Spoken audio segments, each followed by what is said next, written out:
Jeremiah Price, North Carolina's latest Fargo Junior Freestyle All-American. Yep. Congratulations. Thank you.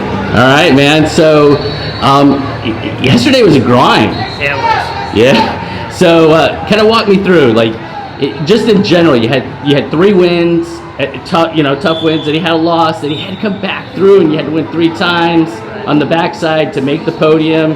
Kind of, what was that process like? It wasn't bad. I mean, I knew I wasn't going to win the tournament, so I was kind of in the mindset to place anyways. I want to get as high as I can. But it was just, I knew from the beginning to the end it was going to be a dogfight. I was up a weight class, and I'm a little light for the weight class, and I knew that from the beginning it was going to be a fight. That's all it was going to be. Yeah. So you wrestled lots of places. You know, you got a Super 32. You compete against the best kids and everything.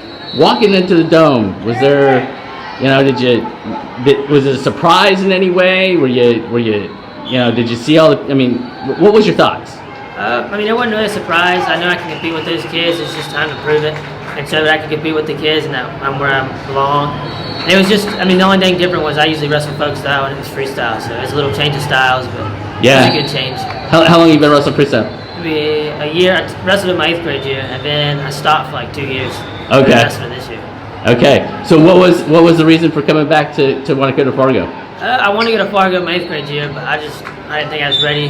And then the last 2 years, just the way everything landed, it wasn't good timing for me to go, especially with the COVID year. Yeah. I had like 2 weeks to get ready for it, and I didn't have enough time.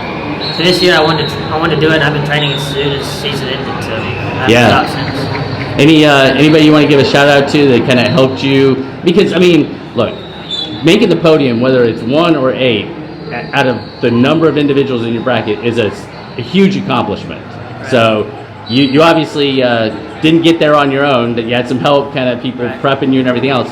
Who would you like to like? My parents, especially my dad. He woke me up early in the mornings to work out. He helped me get the combat. Combat's a big one too. They've been a really big help along the whole process. They have been with me from like the 1 o'clock workouts to 6 o'clock workouts, before practice, after practice, just in general. Them two have been a big help for me in getting here. Awesome. Last question. You're now going to go back to North Carolina. You have a Fargo stop sign with you. What are you telling the next group of kids who are going to venture out from North Carolina, so that they what piece of advice that you would give them as they head out here? My advice is you got to believe that you belong here. A lot of people tell you that North Carolina don't, but at the end of the day, we're growing.